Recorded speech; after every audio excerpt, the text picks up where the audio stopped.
Good evening, everyone. Thanks for jumping in and joining our breakout tonight. We really do hope that you got a chance to catch some of what happened earlier in the day. If you didn't, the fantastic part about this whole digital piece is that because every speaker, guest, person has decided to jump on completely for free, so is all of the content that they have also put out. So everything is available on demand as soon as it's presented, which is just an incredible gift and opportunity. So if you haven't, go back and check it out. But a couple of quick notes. We dropped into the chat. My name is Josh, so hi. I dropped into the chat in case I'm just the guy that posts things. I'll be moderating the chat, so if you do want to say something, just know that it won't go public. It'll come directly to me. That's really valuable so that you can think of questions for Todd and Jack. At the end, we'll have a Q&A. If you think of a question at any point, go ahead and throw it in there into the chat. I'll be compiling those and getting them over to Jack and Todd so that they can answer those in our Q&A session for the last 15 minutes of our session. And then make sure you click on the top right of your screen there, the speaker view, so that Jack and Todd, I combined their names there. That would have been fun. Okay, we can go with that. So that they're foremost in your screen there. But without further ado, Jack Hamilton and Todd Arnett, take it away. Good. Thank you, Josh, for the welcome. And we're both excited to be here. And both of us got to watch a good portion of what was going on this morning, and very moving. And we would just encourage all of you to take advantage of the pre-recorded messages too. As Josh said, you could go back and take advantage of those. And very moving this morning, just, from my own heart. And Todd and I talked about that briefly. And we think you should take advantage of those. My name is Jack Hamilton. As Josh said, I am the ex-executive pastor at High Desert Church for 35 years. I am now part-time on staff there and doing a few other things, and loving being here with you guys today. And hopefully some of the things that Todd and I share will be helpful to you. Todd? So I just want to first know Yeah. executive pastor makes me think that you're back on in that role. So it's good to know. X. Breaking news right here tonight. Double negative. You guys, my name is Todd Arnett. I had the privilege of working for Jack Hamilton at High Desert Church for 14 years. I'm the lead pastor here at Trinity Church now in Redlands, California.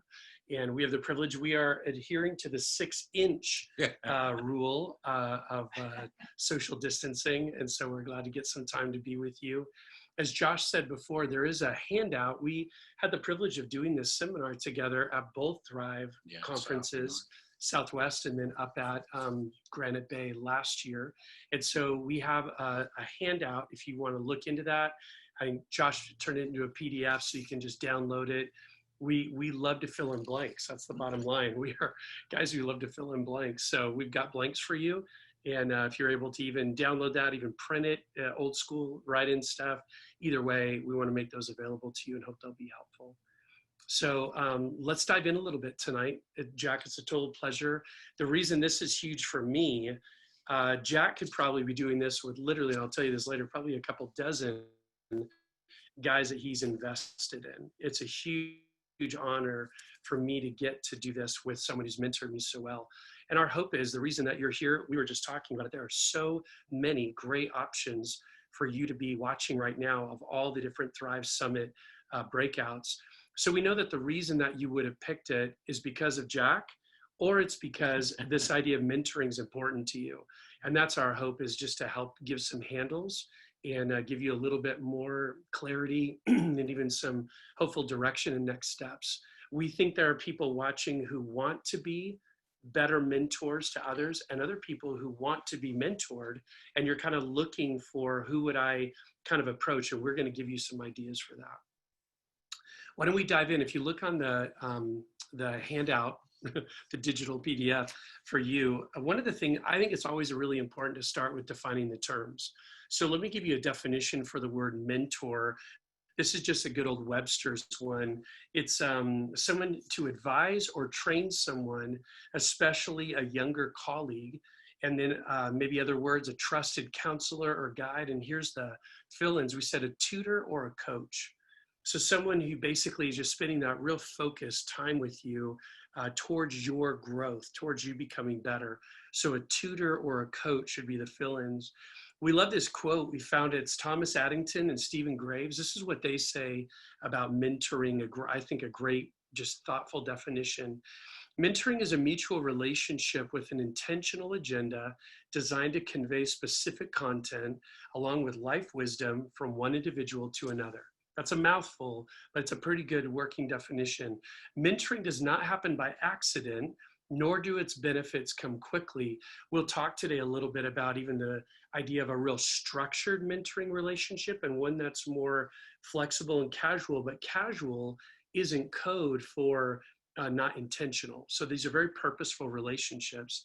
It's relationally based, but it's more than a good friendship. Mentoring is not two people who just spend time together sharing. So that's a great definition, and we'll kind of add to that today.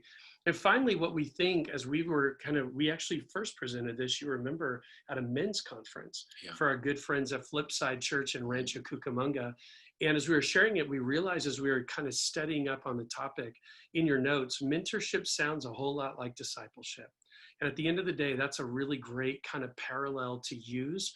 That's what we're talking about. And Jesus gave us a clear directive that we're to go to make disciples. So we'd say that mentoring today really shouldn't be an option for you. It should be just simply who are you being mentored by and who are you mentoring? So Jack, why don't you dive into our notes? Great start, Todd. I don't even know where I got the quote, but someone once said, when we talk about mentoring, it's a brain to pick, an ear to listen, and a push in the right direction. And I thought that was just good, a basic understanding. I also think there's a little bit of difference in my mind when we think about discipleship and the difference between mentoring, not that there's a significant difference, but I think even in relating to the people that you might, if the Lord calls you to be a mentor, or even if you're a mentee, I think the direction of the relationship should be driven by the mentee. And it's more not me inculcating things down from me down, necessarily passing knowledge or, doing a Bible study together. It's really listening and hearing what's going on in that other person's life and trying to let them really set the agenda. It's their agenda. It's not mine with some preconceived idea what I'm going into, and is letting them create that when we get together. I had a whole list of things, and we're not going to talk about all of those, but when I think about a mentor, I think of someone who's a good listener.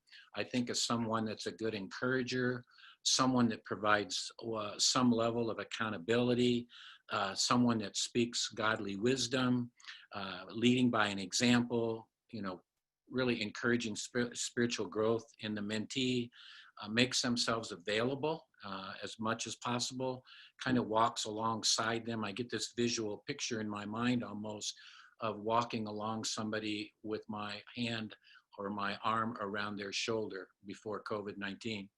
But, just that idea of just walking together with someone, sharing life, believing in them as much as possible, and helping them kind of achieve their own goals, all of those things. And it's not simply just talking together. It's more than having a Bible study together. It's helping the mentee really develop some skills in their life. And so we're going to talk about 8 qualities, and I'm sure that's not an exhaustive list. We could probably add more, whatever, but that's kind of what we're going to focus on this evening. And the first one, if you want to follow along with us, is they genuinely care about the person they develop. They genuinely care about the person they develop. And that's what I would say, kind of carrying up close and personal. If you're looking for someone, you want someone who believes in people and who's committed to relationships. And I think we have a good example of that in the Apostle Paul. So we're going to quote some scripture, both Todd and I, out of 1 Thessalonians. And let me read you a couple verses there where it says, "Instead, we were like young children among you, just as a nursing mother cares for her children, so we cared for you. Because we loved you so much, we were delighted to share with you not only the gospel of God, but our lives as well." And you can see there's a word that's repeated a couple times, and it's the word care or cared. And you can see that the Apostle Paul was caring. He got up close and personal with those that he tried to influence and guide in life. And I think this group of believers and the Thessalonica group, those people didn't in any way feel manipulated by Paul. because he cared deeply about them.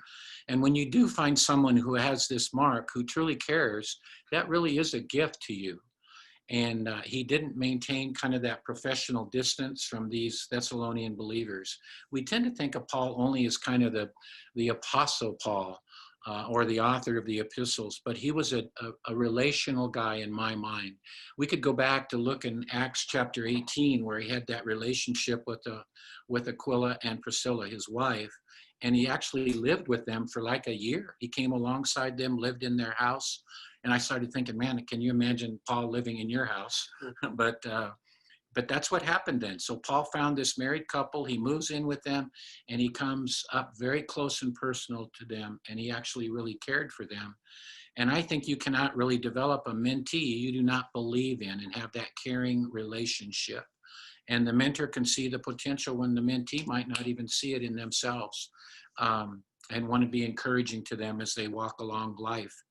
And I would say if you're looking for someone like that, or you want to have the characteristics of a good mentor, I think you need to be reminded you can't keep your distance. You're not to be aloof. You need to open up your life and be transparent and take that personal interest in that other person. So if God's called you as a lady to come alongside another gal, that's the kind of characteristics you want to have, is that caring kind of thing. It's a caring mentor isn't afraid to even share their own failures, their own things that didn't go well in their life, because all of you know we can learn from failure in some ways more than from success. And I think sometimes we're a little bit hesitant to share our mistakes or our regrets or our failures. But I think when we're working with other people, they can benefit from that as well. Might be my blind spots, maybe faults, flaws, struggles, whatever. But Paul opened up. I think he was willing to show his own humanity, show his scars and secrets. And if you want, I think if you and I want to be mentors or look for mentors in our lives, we need to be up close and face to face and earn the trust that we need to have to be heard by those people. And it has more to do with what's caught than what's taught. You hear that expression a lot, but it's the whole issue of example. We'll talk a little bit more about that in a minute. So anyway, that's just the first one. Todd, take us to number 2. Yeah. Number 2 in your notes, they are trustworthy. So this is, again, marks of a mentor, and we're going to say this really, I think, throughout the day today. They go both directions, right? They do. We're not just talking about a mentor who's trustworthy, but a mentee who's trustworthy as well. So here's what we all know. We know that very little good can come out of a relationship where there's walls, there's a sequence of either distrust because maybe a bad example, a bad experience of something in the past, even in that relationship in the past, or just a sense of just being, like Jack just said, aloof and not connected to one another. When there's not going to be trust for one another, it's going to have a relationship where people are guarded, people are less than honest with one another, and they're not going to be vulnerable.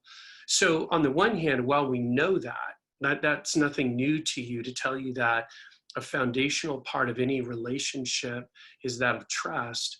The reality is that we are also fools to just begin trusting people because we'd like to, or, well, they said they'd be my mentor.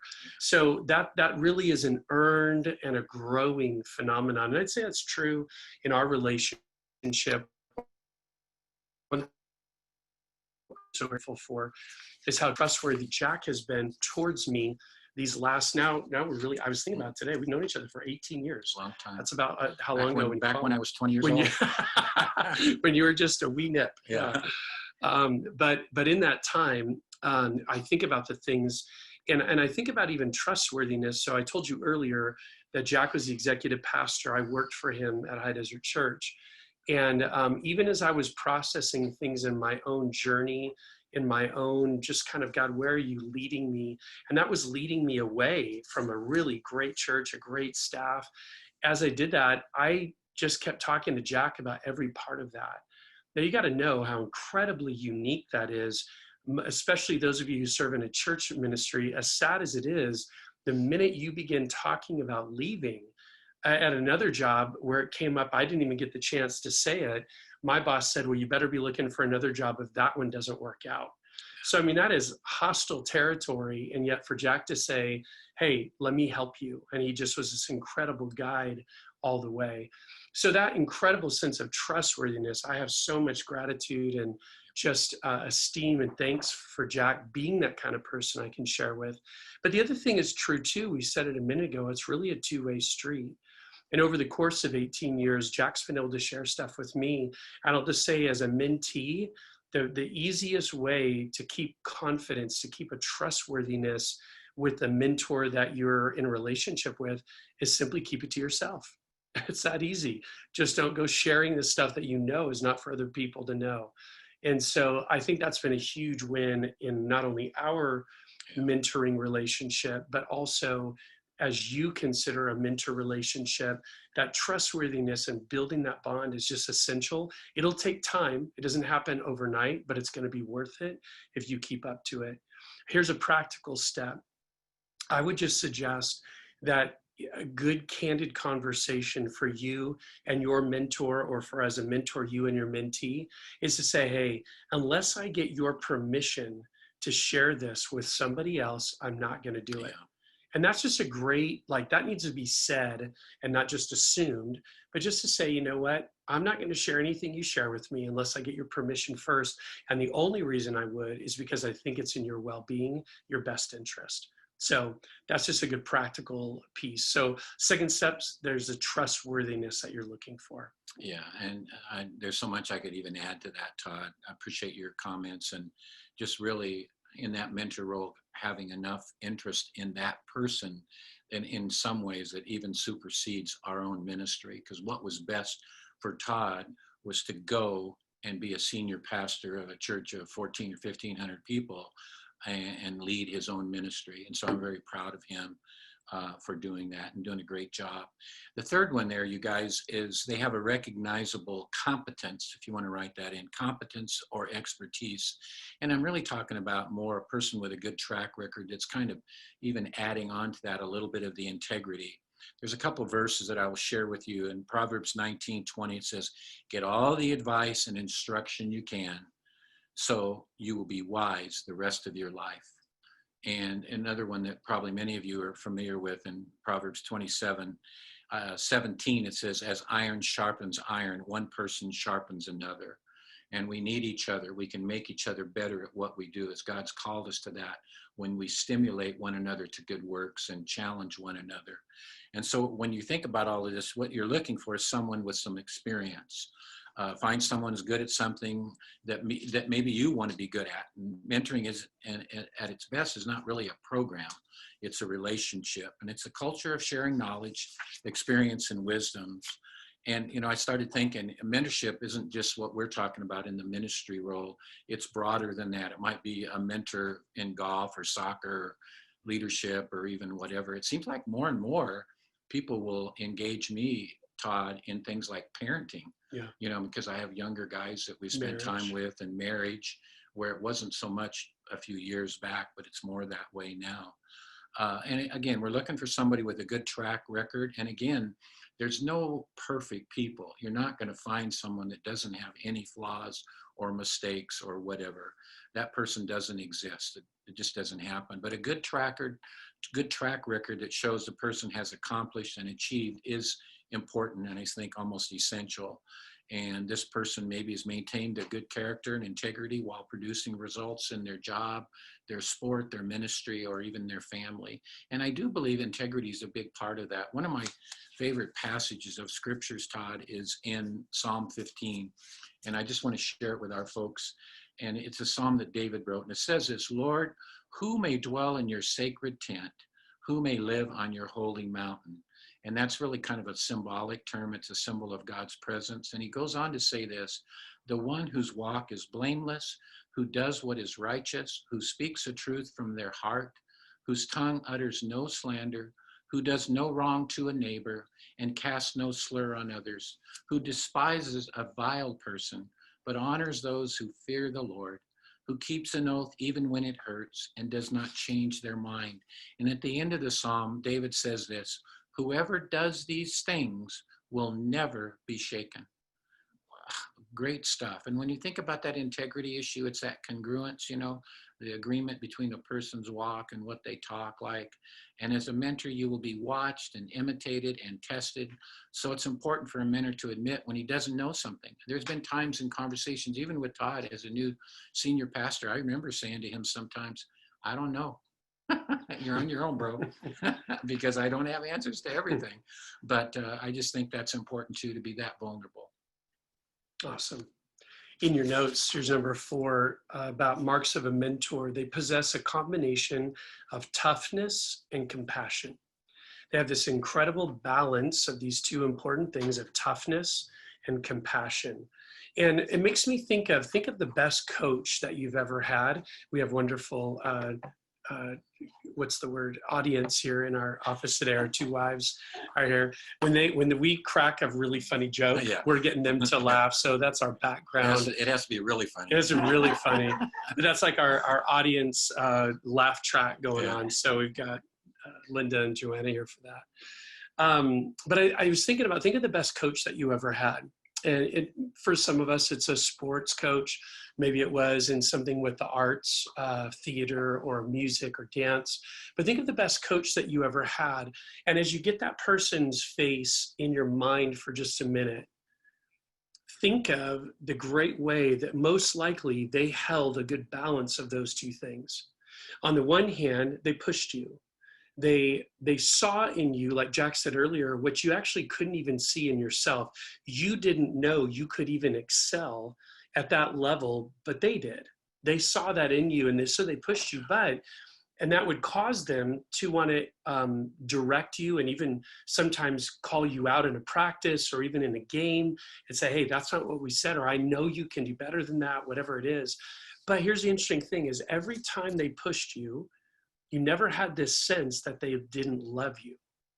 That's that balance of toughness and compassion. So they had the ability to say, I know you can do and be better, but don't ever question that I love you while I'm encouraging you on to more. And Jack, a minute ago, he read from 1 Thessalonians. Man, that passage in chapter 2 is just rich with all kinds of family images. Yep, we were like children among you. Then you read about we were like this nursing mother. And then later on in chapter 2, this is what Paul says about dads. So it's 1 Thessalonians 2:11. It says, for you know that we dealt with each of you as a father deals with his own children. Here's verse 12. Yeah. These would be the marks of a good dad, and I'd say the marks of a good coach: encouraging, comforting, and urging you to live lives worthy of God, who calls you into his kingdom and glory. So back to that coaching illustration, I was thinking about my coaches I had growing up playing sports, and I'd say, man, they tended to be in the poles, right? They were either so nice and would never call me out on anything, and I'm like, I think I'm not doing this right, or I could probably do better. Or they were just thinking that, man, the way I can get in your face is going to motivate you, and throwing chairs and yelling. And I'm like, it didn't work for me at all. So it's like looking for that balance. I had the privilege of coaching some of my kids' teams as they were growing up. And that was, I don't think I in any way lived that out as well as I wished I did, but that was my goal. I want to have a toughness, but a compassion. And so that's what I think Paul's really saying. You want a mentor who has some God-infused ideas of really who you can become. And then, like Jack said earlier, is going to walk with you towards becoming that person. That's what it comes down to. They can see it, and then they're going to help encourage you towards it. That's going to be powerful. And like we said, at times, that's going to be someone who's going to have to correct you. I'll never forget, we've had conversations before about working with young staff members. And even I think of sometimes as a parent with my kids, I would just say, if you're listening today and you're wanting a mentor in your life, but you struggle with being corrected, I'm telling you now that relationship's going to be short-lived. Yeah. Because a mentor is going to say, I just don't have time for people who think they've already arrived, because then you don't need a mentor. You're good. Do your own thing. But if you say you need a mentor, that means it's going to be someone who's going to say, hey, I wonder if you're seeing this right. Or, hey, I want to encourage you more to think this way than where you're at now. And obviously the this way thinking through the lens of ministry is always back to scripture, right? We want to help you think more biblically so you can walk this out in a good way. this is the powerful thing too, is when that correction's coming, it's always coming with a deep sense of you understanding that you're deeply loved. I so appreciate that about Jack. I love that passage, is it Ephesians 4, being able to speak the truth in love. That's just something that Jack, you do so well. And I love that. And not only do I love that, what that means for me, but I'll say when I was on staff at HTC, I would constantly tell people when they had an appointment with Jack, hey, he's going to tell you the truth, but he's going to do it in a way that demonstrates he loves you. He doesn't love you any less because of where this has been maybe a fracture or a fault, but at the same time, he's going to tell you the truth. And so speaking the truth in love, that's what a good mentor is going to do. Good. Thank you, Todd. The fifth one says they are authentic. If you want to write that one in, authentic themselves. It's interesting, and it just popped in my mind while we were, I was listening to Todd, and I didn't plan on saying this, but I will say this to you.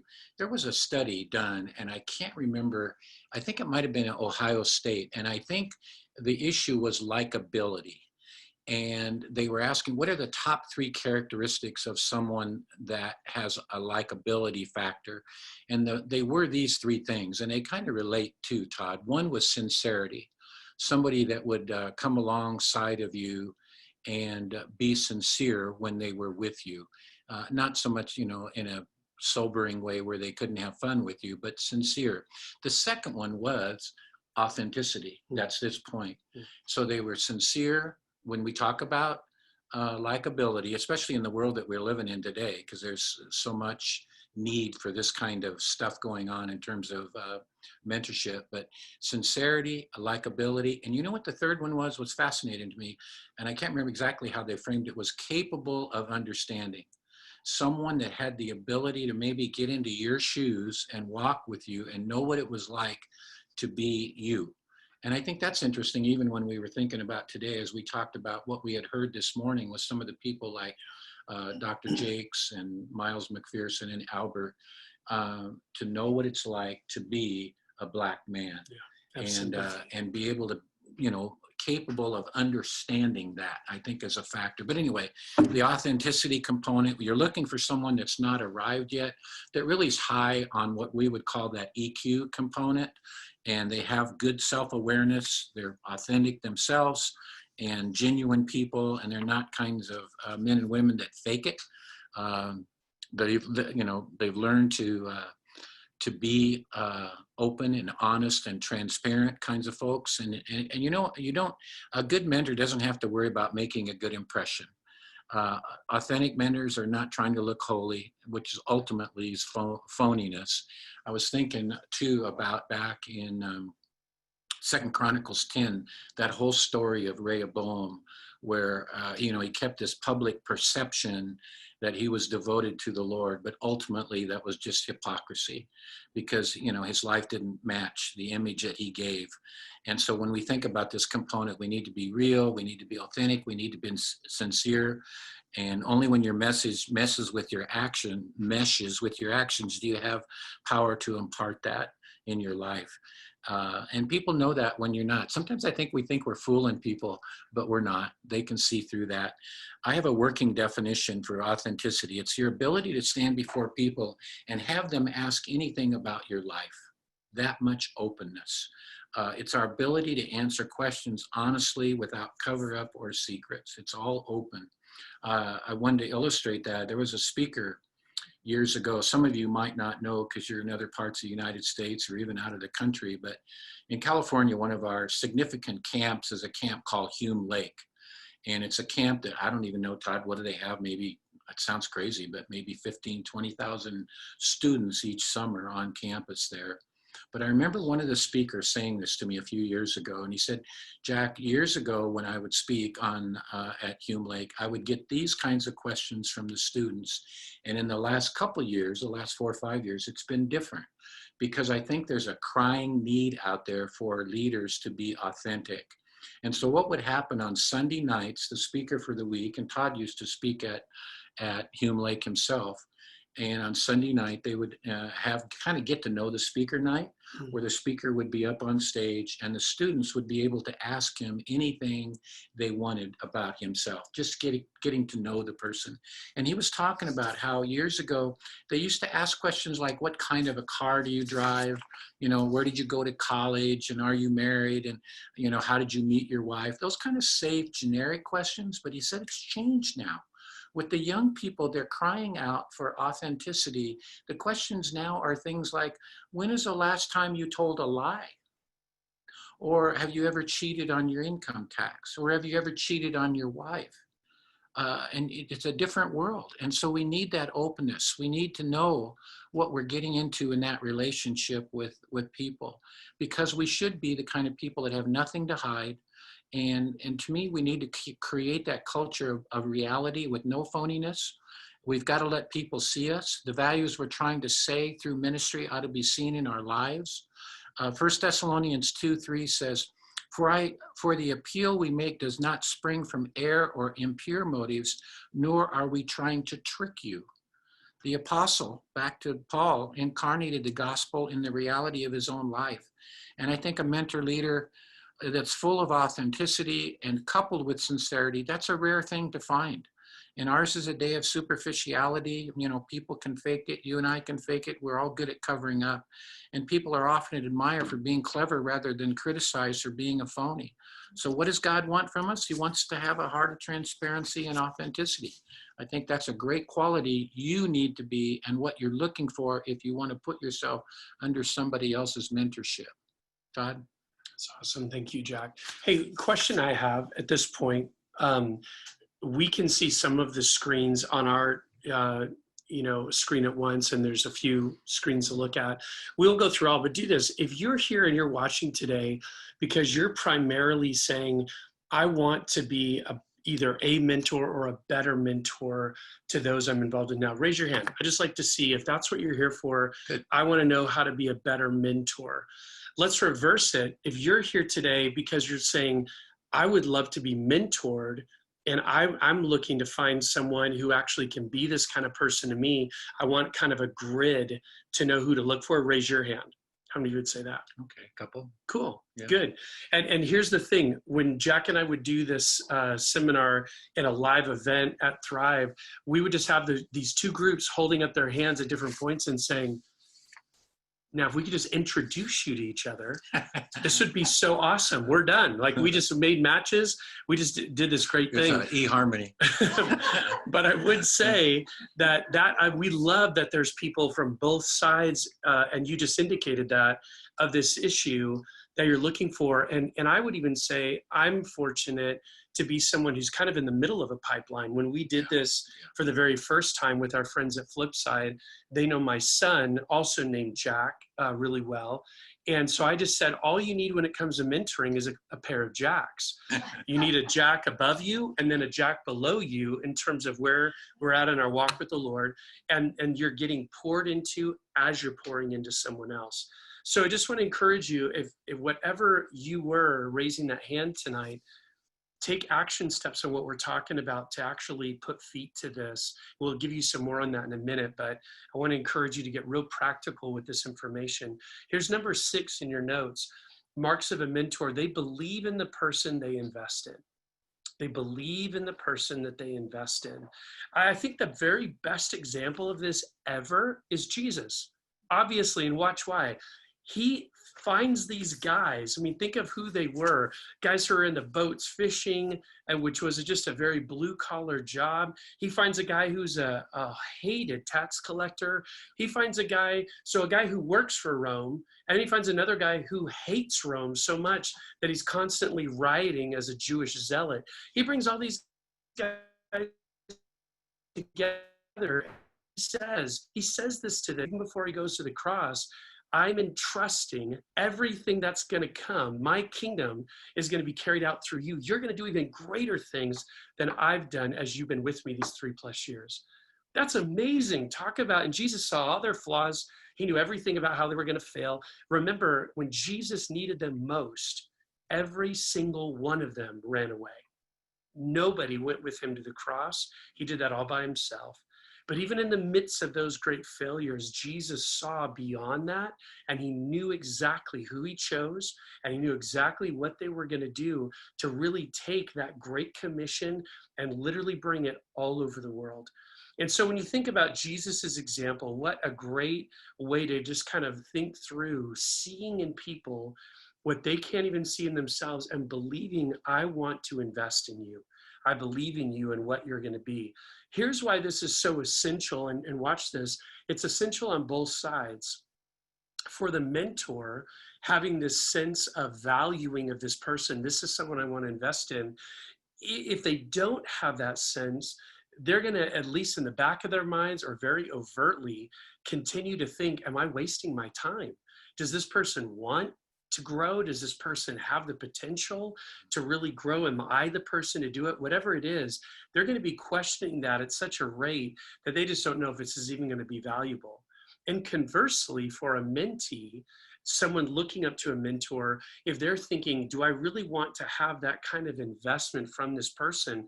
That means that they have to value them as well and see that what they have lived and who they are has some teachability. This is something I could grow and glean from. So both of these things are really important, that there would be this mutual sense of investment. I would bet for some of you, you have had by this stage of your life what I would call, and don't overread this, but I call a failed mentoring relationship. Meaning either someone you were pouring into, at some point it became apparent, this isn't going to work, this isn't helpful, I don't know what we're going to do at this point. Or as a mentee, you just kind of realize, I don't think this is what I thought it was going to be. I've had those. I won't have time to tell you the story today, but I have a classic one when I was in college. And a guy just basically said, Todd, I don't think this is going to work out like I thought it was. And I'm like, wow, I appreciate your honesty. That's incredibly humbling. I hope you find a better mentor, not named Todd. But either way, the point is that sense of esteem and valuing is really important. And like Jack said earlier, there's no perfect mentor and there's no perfect mentee on the planet. So we're going to accept each other for the faults and the flaws that they have. But I will say this, what I love about getting to do this breakout with you, Jack, is the way that you have demonstrated such a great sense of valuing of me. And here's the wild thing. If you don't know Jack Hamilton, there's literally 24 plus guys who could be sitting in my chair who would say those exact words. Because that's of the things that Jack's going to leave as a legacy. That's one of the huge ones, is really building in esteem and value into guys who didn't really know, God, can you use me? And I don't know what kind of future I have, and Jack's seeing that in them. So I just really appreciate that I'm the guy who gets to be doing this with you today. Oh, thank you. But thank you for definitely being that kind of investor in my life. And then number 7, thank you, Todd. I'm getting a big head here from Todd. It's swelling up. Thank you for your kind words. The 7 is an important one too. When we look at, they share similar beliefs and values, It should be someone who has those same values and beliefs that you admire, whatever those are. And I think I could break that down into 4 areas. One is your soul. One is maybe your marriage, might be your parenting, and then maybe the job ministry side would come into that too. And I'm not sure you can find a mentor that can help you with all of those things, because there might be different ones you turn to. I had 2 conversations today with others. One was a teaching pastor down in Southern California that really is a young man. It's a teaching pastor that really wants someone to come into his life that's not on his staff, to be able to have some objectivity on the outside. And then another one that's a very good leader of a larger church in the San Diego area. And I just reminding him about responsibilities and values, and we don't want to get to the end of our life with regret. So you got to keep the main thing, and that's loving Jesus Christ. And then all those other things we could put underneath that, your spouse, your husband, or your wife, your kids, and then your ministry. And I know sometimes those things are fluid, but you got to find somebody that has the same values and beliefs that you have. You need a mentor who's the kind of person you want to be. And you need to consider whether that mentor shares your personal beliefs or not, because if they don't, it won't work. And it's kind of interesting that you said what you said. I had a guy come up to me one time, and I knew him pretty well. And you guys will probably think I'm an idiot, but he asked me if I would mentor him. And honestly, Todd, I said no, because I just didn't feel like he had the same goals and values and beliefs that I had. And I just didn't know if it would work. And I kind of felt bad about it, but I also felt like, okay, Lord, you've given me certain people in my life. I kind of want to work with those that really, I felt like maybe there's a good chemistry there as well as we did that. And you got to consider all those things. Todd and I both share the same values, and I think that's important because he thinks a lot in terms of priority and beliefs, the way I believe God wants us to think and so forth. I read a book by Tony Dungy. Some of you might remember that name. Tony was the head football coach for the Indianapolis Colts when they won the Super Bowl a few years back. And he wrote a book called A Mentor Leader. And I wanted to read this to you because it really was significant to me.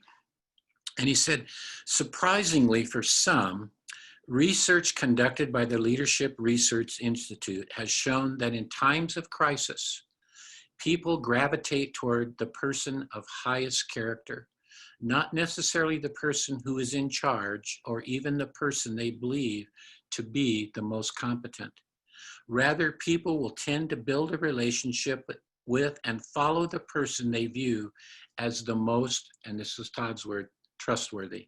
The most trustworthy, who cares the most, that's what I said, and who is willing to always do the right thing. And that goes back to that integrity thing. So here's Tony Dungy saying three of the same things that we were talking about: being trustworthy, being caring the most, and also willing to always do the right thing. In a crisis, people crave character. Got that? And so that's a good thing for all of us to remember. So a mentor needs to be able to shape your attitude, your mindset, your actions. And I think that's important. So what are my values? I hope they're the same ones that I work with the people in my life. Would you fit with a mentor that all they cared about was making money? And there's nothing wrong with making money, but it doesn't dominate my life, and it shouldn't dominate yours as well. And the focus of the relationship should be on life principles. And so mentors need to be able to talk with you about all four of those areas, I think, especially your soul. And it's funny because people make fun of me. Some of the people that I work with, I'll ask them that. How is your soul? How is your heart? How are you doing? Because I think, and part of that's built on trust, though, because sometimes people are good liars. But I mean, if there's a good relationship with you, when I go right to their heart, they'll be honest with me. And like even now, some of the guys that you and I know are struggling because it's just been a tough season with the COVID-19 stuff related to all the racial issues. It's just a hard time trying to do ministry and at the same time trying to keep your family and all that stuff. It's just a very difficult time. And I will say, I believe too, we haven't talked much about this, but I believe in reverse mentoring. I've got to a point in the last year or so with Todd, I'll ask him, what do you think we should do? What's some wise wisdom in regards to this matter? Because I trust him as he's growing in his leadership and a family man and a godly husband. I want to hear his thoughts on different matters. So I learned from Todd. And so I have to ask myself, what do I, because I'm an old geezer now, what do I want at the end of my life? And I think I would urge you to not underestimate the impact your life is having on those who hear your words, more importantly, on those who observe your life. Week after week, month after month, year after year, you're making an eternal impact on the lives of people in your relational world. I have a verse for you. It's in 1 Timothy 4:16, and it says this: watch your life and doctrine closely. Persevere in them, because if you do, you will save both yourself and your hearers. That's important. And so I think it's good never to forget that. Okay? Amen. Amen. Let me say this even before we get to our last point. Like Josh said at the beginning today, we're going to have some opportunity to dialogue with you a little bit in some Q&A. It was one of the things we were kind of having fun before with the fact that Joanna and Linda are here in the office with us as we're doing this today. But one of the things that I would say on Joanna's behalf, we're so grateful as a married couple, because not only do I have Jack as a mentor, but Joanna has really been mentored by Linda in so many ways. And man, that is just like the nexus of great things that come together. Because I talk to people often and I say, man, if you can, be looking for someone to pour into your life. And if you're married, your spouse should be looking for that as well. But when you think about if the two people that are pouring into your lives as a married couple are themselves married to each other, man, you've got some incredible just synergy going on in some great ways. And Jack and Linda have been so helpful to us related to our marriage, related to our parenting. You mentioned that about people seeking you out for things even outside of ministry rhythms, but that's been huge as well. And so I say that on Joanna's behalf because I know she thinks so highly and is so grateful for Linda and her life. Let me give you blank number 8 about marks of a mentor. They're people who have influence. People who have influence, especially for those aspiring to leadership themselves. I would just say in a word, think of the word apprenticeship. Apprenticeship. So if you were to say, I want to be a carpenter, your apprenticeship won't be with someone who's a bank teller. Okay, it's as great as that may be, and as wonderful insights and wisdom as a bank teller might have for you in their own skill in their personal life, they're not helping you with carpentry. And so the point is, if you're going to be someone, especially as we're thinking, again, mentorship, like Jack said, isn't only limited to leaders preparing leaders, but here you are at a leadership summit. So I think leadership's a worthwhile topic for us to talk about. So when you think about a mentor in your life, man, I would just say if you're in a position, and again, Jack and I define leadership often as influence. Yeah. So if you're a person of influence in people's lives, then think about someone who is giving input into your life, who also is a leader, who also is a person of influence at that level, because then what they're going to help you with most are not just what to do when, they're going to help you with the greatest X factor of all, people. Yeah. People, life experience with people, being able to transfer that to others is just so huge. I was thinking about that how Jack has been so helpful to me, not just thinking through the issues in my own life, but leadership challenges. And I've learned from his decades of leadership where he would say, well, I've encountered something similar. Think about this, and just kind of debrief to me through that. There'll be times when we talk about situations it's not even my life, but he's working with someone on a situation. He doesn't share names, but he'll say, this kind of situation, that might apply to you someday. And I'm like, oh, it's great. I want to learn from that. I was thinking about this. I'll finish with this illustration. So I have a staff member on my team, and we had a really good conversation about a little over a year ago. And he was just kind of feeling angsty about his role and his time here at Trinity and just trying to figure some things out. And I remember sitting down, and my first thought was, Todd, what are you going to do? What are you going to say right now? And how are you going to help him? And all I could think about was the way that Jack helped me when I was getting to a point of trying to figure out where is my lane and what should I be doing now and next. And so I just did that. I just kind of channeled Jack a little bit. And the one thing I remember that Jack told me so much in that process, I want your best. I want your best more than I need that for our team, more than I want that for our staff or our church. I want your best. So that's what I was able to do, is just to reassure him, I'm committed to you.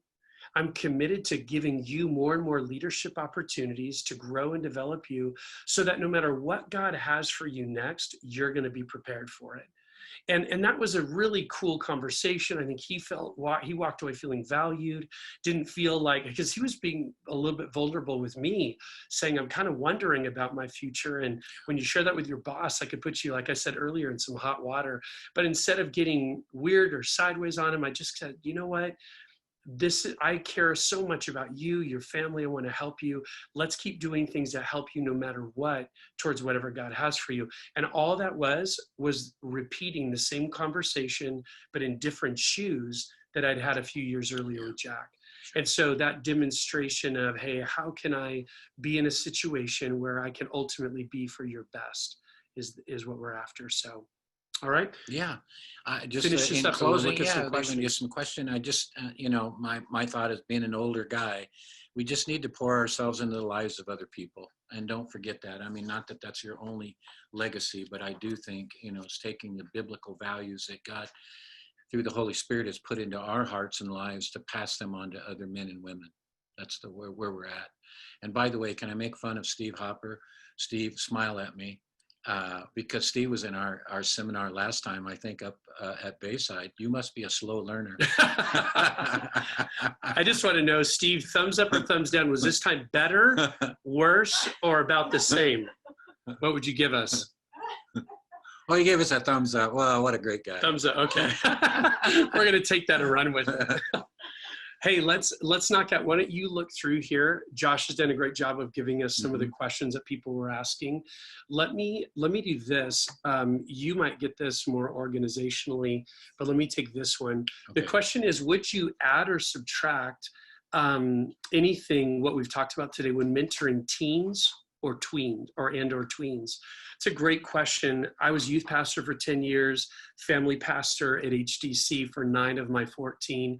So I love talking about what does that mean for students and for young, maybe those tweenagers, as it were. A couple things I would say, and I think we've said around this, but I want to be really clear. On the one hand, I hope a no-brainer is if you're mentoring someone, it should be of the same gender as you. Yeah. So be very thoughtful and careful about that. We've heard horror stories of youth pastors who thought, you know what, there's a great girl in my youth group I'd like to mentor. And we're just like, no way, don't stay really clear from that. So on the one hand, keep that clear. But I'd also want to say, even within that, I know a lot of youth pastors are really wrestling with issues of even how parents feel about their son or daughter being in a relationship with someone, because what's grown in our last, probably I would think at least 10 years, have been people who might not have even begun to be predators, but at some point along the way, there's just something that's gone south, and that's a relationship that they kind of look to harvest. So I would just say you might not have any concern or any thought of or any temptation to do that at all, but that's going to be potentially perceived by a parent. I had so many mentoring relationships with high school young men when I was a youth pastor, and I look back through that grid now. My son Jackson's a youth pastor up in the Rockland, Roseville area, and he just has to be so thoughtful. And I would just say that goes when thinking about the reality of teenagers or tweens being under their parents' leadership and care.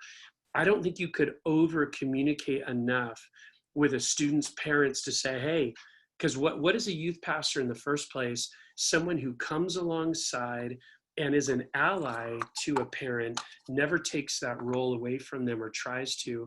So I would just encourage you, be really, really clear and really get the input from parents. If parents are like, hey, I don't feel good about that, guess what? Your relationship needs to be honored, and you need to back away in such a way that they're going to feel good about your involvement in their student's life.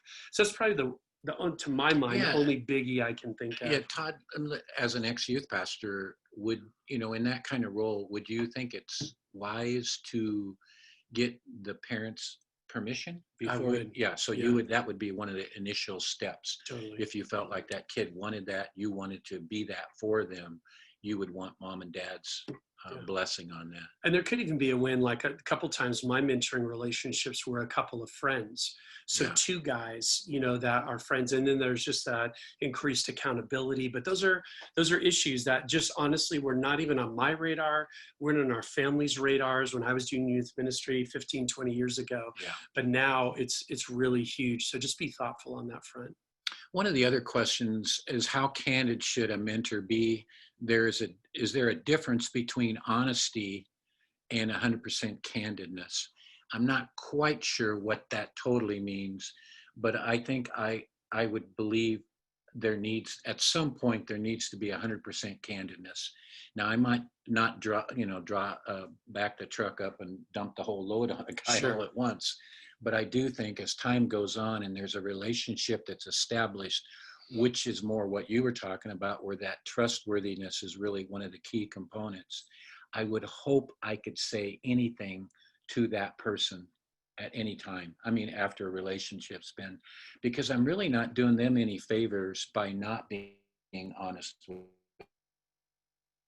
So if I see some flaws or some things that need to be tweaked a little bit, I think I would feel bad if I didn't address those. Now, I'm not sure that's the actual question, but I would want to be at some point 100% candid, especially if I'm working with that person. Again, I need to make sure they understand that I'm telling them this. It goes back to what you were saying, that truthfulness, that I'm doing this for their best interest long term. Totally. Yeah. And what I would even, when you say that, Jack, you said that phrase so many times.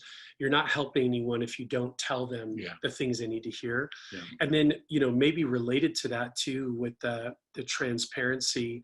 When you think about walking that road with someone, like you said, it takes time to build that trust. One of the things is that you would have to be okay as a mentee, is that if I'm going to share this with my mentor, there's good possibility they're going to turn me back to say, now you need to go tell that to your boss, your wife, and be prepared for that. Like, that's where some people, we want to have that safe haven, right? I want to be able to share this with someone, but you also have to be aware enough that out of your best interest, they might turn you back to say, I'm glad you told me, I want to help you, but at the same time, you need more accountability than just me on this issue. So I think they'd have to be prepared. One of the questions is kind of similar to the one asked in there. People will ask often, Todd, give me your thoughts on how do you find a mentor? Yeah. What are some examples maybe, or thoughts?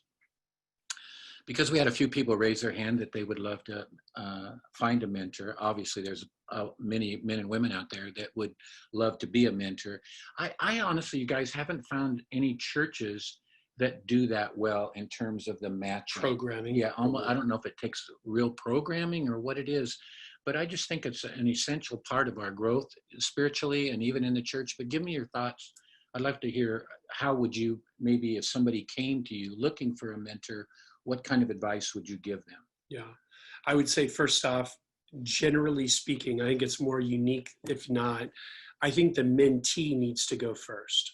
And here's why I say that. If you've been on the other side of this, you know how awkward and weird this is. Someone walks up to you and says, hey, you've got some great qualities. I'd like to mentor you. And you just go, that's weird. And I wasn't asking. So it's too weird. It's the other way around that kind of makes sense. Mm-hmm. That you would say, I have some things I am lacking. I need growth and I need help. I look at you and the things that God's doing and done in your life. I could learn from you, and then me approach you and say, would you? And today we've just given you a bunch of thoughts, but at least 8 that you filled in blanks for, of things you're looking for in a mentor. Now, what that means, though, there are some mentors. Let me speak to the other side. There are mentors that are hearing that you raised your hand first today. I'd like to be a mentor. Nobody's asking. And that's rough, because you're like, I'd like to pour into someone. Yeah. So I feel like sometimes you can kind of ease into that. We'll talk a little bit too. I want you to talk to this idea about kind of going through materials, meeting regularly, like how programmed versus how casual. Yeah. But sometimes the way it begins is just kind of warming up to somebody. It doesn't have to be this out of the blue, kind of where'd that come from? But it's like, you know what? I'm going to keep sitting next to that guy at church. That's all I know of him. He just seems like an interesting guy. I've heard someone else recommend him to me. I'm just going to go kind of lean forward a little bit and get to know him on the, reverse. I'm going to get to know her better. And maybe you're in a small group together and you're just loving the stuff they're talking about. And you're kind of going, I would love to invest there, but let me just, rather than get like, I'm your mentor, let me just be a good friend. Right. And then see if that builds, and maybe that person kind of, hey, you could that could happen. Yeah, no, I also think, it wouldn't be bad either way to go to one of the pastors on your staff and say, I would love to mentor somebody. Mm-hmm. Just keep that in mind. If there's somebody that comes to you that would desire that, maybe we could meet together for coffee, see if there's good chemistry there, or the other way around. There might be people that would come, hey, I'm looking for a mentor. Do you know of anybody? Mm-hmm. I think I've actually matched a couple people up over the last few years, where I've taken those two needs and matched them up almost in a dating relationship. Mm-hmm. And one worked and the other one didn't, because it wasn't good a good match. But I would say that. What was the one you wanted Oh, to ask? about kind of the regularity. Some of us are looking for relationships. We kind of have mentoring in our mind as relatively regimented. Okay. And others of us are wondering, can it be more casual? Yeah, I think it can be both, whatever the mentee is looking for. I don't know if I mentioned to the group, I am a mentor pastor to 10 senior pastors that we meet once a month for the day, basically 2/3 of a day. And I always we go around the room and just basically ask them a couple questions. How are you doing personally? How's your family? How are you doing? And then how's the church doing that you're leading? What's going on there, good or bad? And that usually takes 3 or 4 hours to get around the room. But what it does for me, what I do, Todd, is I follow up. I don't think anybody would even think about that intentionally, but I am intentional. So if someone says some things that kind of cause me a little bit of a concern, or maybe where I feel like I can weigh in on a particular matter they're dealing with, I will actually call them and say, hey, I noticed on Tuesday you mentioned this or that. Here, these are things that you might want to consider. And every one of them takes that in such a wonderful way. So I don't feel like I'm stepping on their toes in any way. But that's a little bit more formal. But sometimes it might be just resourcing them. Maybe there's a good book for them to read. Maybe there's a good seminar for them to go to.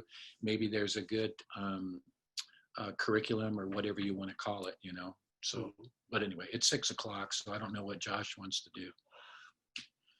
Yeah, maybe one last thing on that. I would say for us, one thing I've been impressed by, I think before I got to know Jack, I thought that mentoring was very much, we sit down every week, we go through a book, and I had done that often, not always, but often with students I was mentoring.